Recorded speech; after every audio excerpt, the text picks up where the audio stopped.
Guys, welcome back to my channel.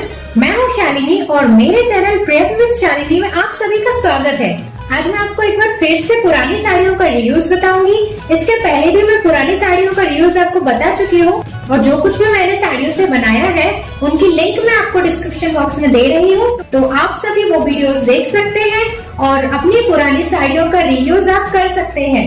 आज मैं आपको पुरानी साड़ी से ये ब्यूटीफुल सी ड्रेस बनाना बताऊंगी और आप यकीन नहीं मानेंगे, इसे मैंने साड़ी में से बनाया है। तो आप वीडियो को एंड तक देखें, तब आपको यकीन हो जाएगा कि ये ड्रेस मैंने साड़ी में से ही बनाया है। इसमें आप देख सकते हैं जैसे कि मैंने एक पफ स्लीव यहाँ पे बनाई है और एक स्लीव मैंने नहीं बनाई है। और मुझे एक स्लीव की ड्रेस काफी टाइम से पहननी थी, तो आज मैंने ये ड्रेस बना ली है। और एक साइड से मैंने इसमें हॉल्टर नेक का लुक दिया है और एक साइड मैंने ये पफ स्लीव बनाई है और ये भी मैंने देखिए ज्वाइन करके बनाई है। और जो साड़ी है वो अब मैं आपको आगे दिखाती हूँ कि कौन सी साड़ी में से ये मैंने ड्रेस बनाई है। तो चलिए वीडियो स्टार्ट करते हैं। यहाँ पे ये जॉर्जेट की साड़ी है और इसमें ये चौड़ी सी बॉर्डर लगी है और इसका जो पल्लू है वो अलग कलर का है और पल्लू को जोड़ लगा के साड़ी में लगाया गया है। तो दोस्तों आपके पास इस तरह की साड़ियाँ जरूर होंगी, बीच में इनका काफी फैशन आया था। और इस तरह की साड़ियों को हाफ हाफ साड़ी भी कहते हैं, क्योंकि इसमें आधी साड़ी का कलर या डिजाइन अलग होता है या फिर पल्लू का कलर या डिजाइन अलग होता है। अब यहाँ पे ये साड़ी में बॉर्डर लगी है जो कि अलग अलग कलर की बॉर्डर को जोड़कर बनाई गई है और इसको भी सिलाई से इसमें लगाया गया है। तो अब यहाँ पे साड़ी में से ये बॉर्डर मैं अलग कर दूंगी और ये जो पल्लू अलग से जोड़ लगा के बनाया गया है इसे भी मैं अलग कर दूंगी। तो अब यहाँ पे साड़ी में से मैंने ये पिंक पोर्शन अलग कर लिया है और ये जो बाकी का पल्लू बचा है इसका भी हम दुपट्टा वगैरह बना सकते हैं और ये जो बॉर्डर है इनका भी हम रीयूज कर सकते हैं। तो अब यहाँ पे ये 3 मीटर पिंक कलर का कपड़ा है और इसमें ये नीचे साइड एम्ब्रॉयडरी है, छोटी छोटी सी बूटियां इसमें बनी हुई है, काफी सुंदर लग रही है। और इसमें लाइनिंग के लिए मैंने 3 मीटर सेंटून लिया है, इसमें थोड़ी सी शाइनिंग होती है। तो यहाँ पे ये जॉर्जेट का कपड़ा है तो इसमें ऊपर से हल्की सी शाइनिंग दिखेगी। अब मैं यहाँ पे ड्रेस का ऊपर का पोर्शन कट कर रही हूँ, तो इसके लिए पहले मैं पेपर पे कट कर रही हूँ। तो यहाँ पे मैंने पेपर को एक बार फोल्ड करके रखा है। अब ऊपर की बॉडीज की लंबाई 17 इंच है जिसमें मैंने 1 इंच सिलाई के लिए ऐड किया है और शोल्डर की चौड़ाई 15 इंच है जिसका आधा मैंने लिया है और आधा इंच सिलाई के लिए लिया है। तो इस तरह से 8 इंच लेकर एक लाइन खींच दी है। अब हमें आर्म होल लेंथ लेनी है, तो इसे भी मैंने शोल्डर की चौड़ाई के आधे के बराबर लिया है। तो यहाँ पे मैंने 7.5 इंच आर्म होल लेंथ लेकर एक लाइन खींच दी है। अब 7.5 इंच पर एक आड़ी लाइन खींचनी है और इस लाइन पर हम चेस्ट के निशान लगाएंगे। तो यहाँ पे हमें चेस्ट का 1/4 भाग लेना है, उसमें आधा या 1 इंच लूजिंग के लिए ऐड करना है और 2 इंच उसमें एक्स्ट्रा मार्जिन लेना है। अब इसी तरह कमर का 1/4 भाग लेना है, इसमें 1 इंच डार्ट के लिए ऐड करना है और 2 इंच एक्स्ट्रा मार्जिन लेना है और फिर इन निशानों को लगा के ऊपर वाले निशानों से नीचे वाले निशानों को लाइन खींच के मिला देना है। अब हमें आर्म होल का शेप देना है, तो कॉर्नर से 1 इंच ऊपर इस तरह से गोलाई में मैंने यहाँ पे आर्म होल का शेप दे दिया है और अब हम इसे कट कर लेंगे।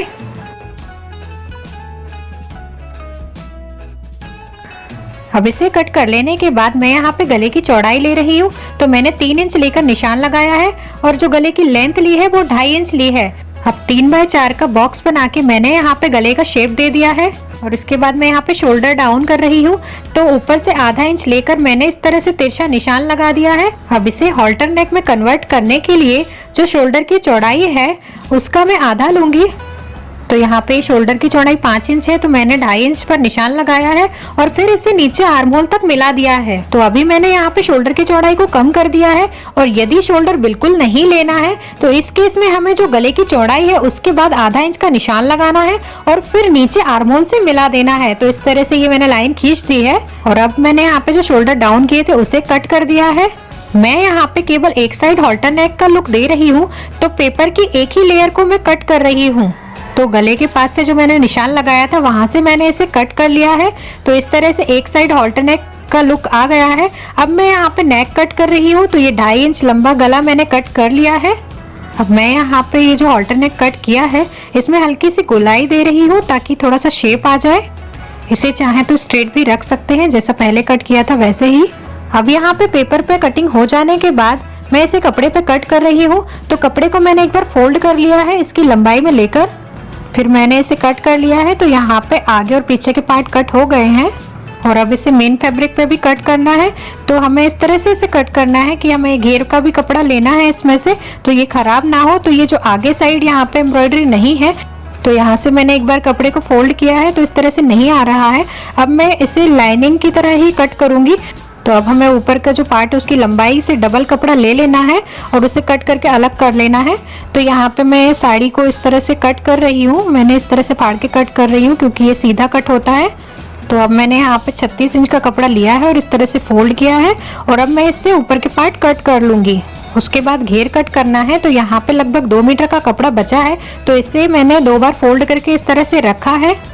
अब नीचे साइड जो प्लेन कपड़ा है उसे मैं लगभग 2 या 3 इंच फोल्ड कर दूंगी और उसके बाद हमें घेर की लंबाई लेना है और ऊपर का जो कपड़ा है उसे कट करके अलग कर देना है। तो यहाँ पे मैंने ऊपर के पार्ट मेन फैब्रिक पे कट किए हैं और इन्हें मैंने थोड़ा सा एक्स्ट्रा कट कर लिया है क्योंकि ये जॉर्जेट का कपड़ा है, तो ये यहाँ वहाँ हो रहा है। तो इसे मैं पहले सिल लूंगी, उसके बाद मैं एक्स्ट्रा कपड़ा कट कर दूंगी। और ऊपर के पार्ट्स कट होने के बाद इतना कपड़ा बचा है तो इससे मैं स्लीव बनाऊंगी। अब मैंने यहाँ पे 1 मीटर कॉटन की लाइनिंग ली है, तो मैं ऊपर के पार्ट में एक और लाइनिंग लगाऊंगी। तो इससे भी मैंने ऊपर के पार्ट्स कट कर लिए हैं। अब मैंने यहाँ पे मेन फैब्रिक से शाइनिंग वाला अस्तर अटैच कर लिया है और जो कॉटन वाला अस्तर है उससे मैं इसका गला और आर्महोल फिनिश करूंगी।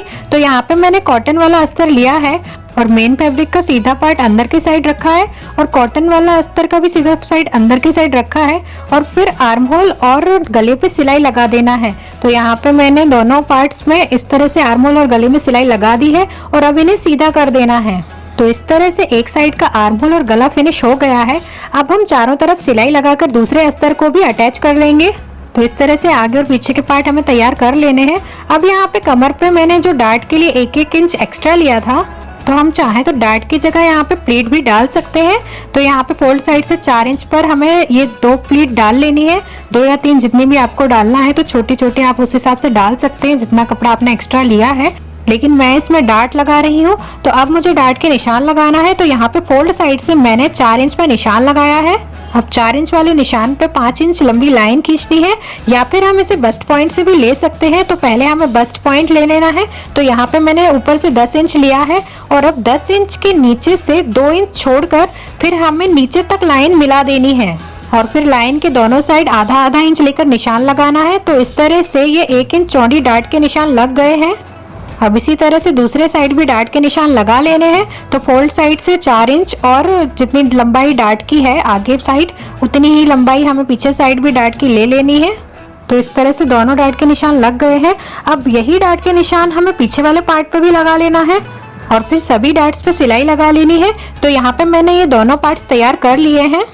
अब दोनों पार्ट्स का सीधा साइड अंदर साइड रखना है और फिर चौड़े वाले शोल्डर पर सिलाई लगा देनी है। मैंने यहाँ पे ये जो घेर के लिए कपड़ा लिया था उसे भी नीचे से मैंने फोल्ड कर लिया है और नीचे से फोल्ड करने के बाद इस पे प्रेस भी कर लिया है। और अब इस घेर में अस्तर लगाने के लिए बिल्कुल इसके नाप से मैं अस्तर का कपड़ा कट कर रही हूँ और फिर अस्तर का कपड़ा कट कर लेने के बाद इसे ऊपर से जोड़ लेना है और अस्तर के कपड़े की जो लंबाई है वो भी बिल्कुल इसके बराबर रखना है। तो यहाँ पे अस्तर के कपड़े की लंबाई थोड़ी सी ज्यादा है, तो इसे थोड़ा सा कट करके फोल्ड कर देना है और इसके बाद इसकी दोनों किनारों को फोल्ड करके सिलाई लगा देना है। तो इस तरह से देखिए मैंने ये घेर तैयार कर लिया है। इसे नीचे से भी फोल्ड कर दिया है और दोनों किनारों से भी फोल्ड कर लिया है और नीचे से अस्तर के कपड़े को मेन फैब्रिक से अटैच नहीं किया है ताकि इसमें झोल ना आए। अब मैंने इसमें पफ स्लीव जोड़ ली है और ये पफ स्लीव किस तरह से बनाते हैं ये मैं आपको नेक्स्ट वीडियो में बताऊंगी। अब मैं इसमें एक साइड जिप दे रही हूँ। तो ये जो लेफ्ट साइड है यहाँ पे मैं जिप लगाऊंगी। तो अभी मैंने एक ही सिलाई इसमें लगाई थी, वो सिलाई मैं खोल लूंगी और इसमें जिप लगा दूंगी। इसमें जिप लगाने से पहले मैं इसका घेर तैयार करूंगी। अब इसके घेर में मैं आगे की साइड ओपनिंग दे रही हूँ। तो ये जो लेफ्ट वाली डार्ट है इसके नीचे से मैं ओपनिंग दे रही हूँ। तो इसके लिए घेर की दोनों किनारे हमें आगे की साइड इस तरह रखना है, ये लेफ्ट वाली डार्ट के नीचे आए इस तरह से हमें ये प्लीट डाल के इसमें सेट कर लेना है। अब घेर की हमें जो साइड ऊपर रखना है उसको हमें पहले इस तरह से रखना है और उसके बाद दूसरे छोर को इसके ऊपर लाके सिलाई लगा देना है। तो आप देख सकते हैं कि मैंने यहाँ पे सिलाई लगा दी है। अब इसमें जिप लगाने के लिए मैंने यहाँ पे एक साइड खोल लिया है और इसके घेर में भी थोड़ा सा कट लगा देना है और जो उतनी जगह में प्लीट थी उससे खोल देना है, तो उतना मार्जिन हमें मिल जाएगा। और फिर हम तिरछी सिलाई लगा के इसे नीचे से मिला देंगे।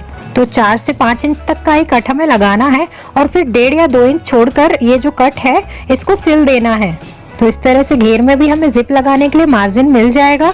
तो अब जो इसमें फिटिंग की सिलाई लगाई थी उसी पर हमें जिप लगाना है। तो यहाँ पे देखिए इसे उल्टा करके मैंने रखा है और जिप का जो सीधा साइड है वो अंदर के साइड रखा है। और अब जो फिटिंग की सिलाई थी उस पर मैंने जिप को सिल लिया है और अब इसका जो हुक है वो ऊपर के साइड करके इस तरह से खींच लेना है।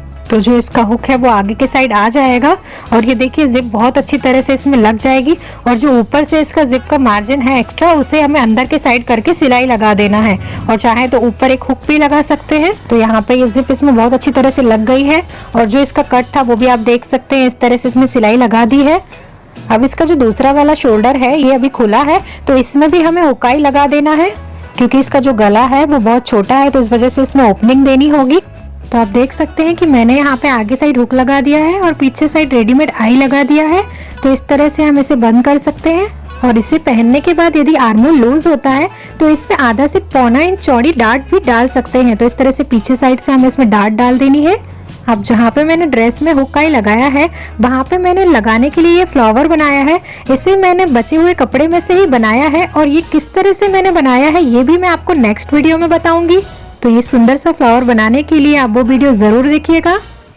अब यहाँ पे देखिए ये जो घेर है इसे मैंने खुला रखा है तो इसमें भी बटन या हुक लगा सकते हैं या फिर इसमें एक सिलाई लगाकर भी इसे बंद कर सकते हैं। तो अभी मैंने इस ड्रेस को नीचे से खुला रखा है और इसको मैंने शरारा के साथ पहना है और ये जो शरारा मैंने इसके साथ पहना है इसका वीडियो भी मैंने आपके साथ शेयर किया था तो इसकी लिंक मैं आपको डिस्क्रिप्शन बॉक्स में दे रही हूँ तो उसे देखकर आप ये शरारा बना सकते हैं। तो गाइस आपके पास भी यदि पुरानी साड़ियाँ रखी है या फिर इस टाइप की साड़ी रखी है तो आप अपनी साड़ी का रीयूज बहुत अच्छी तरह से कर सकते हैं। तो दोस्तों आप सभी को आज का ये वीडियो कैसा लगा और ये मेरी बनाई हुई डिजाइनर ड्रेस आपको कैसी लगी आप मुझे कमेंट्स में जरूर बताएं। और यदि आपको ये वीडियो अच्छा लगा है तो आप इसे लाइक जरूर कीजिए और यदि अभी तक आपने मेरे चैनल को सब्सक्राइब नहीं किया है तो आप इसे सब्सक्राइब भी कीजिए और साथ ही साथ अपने दोस्तों के साथ इसे शेयर करना मत भूलिए। हम मिलेंगे नेक्स्ट वीडियो में। Bye bye.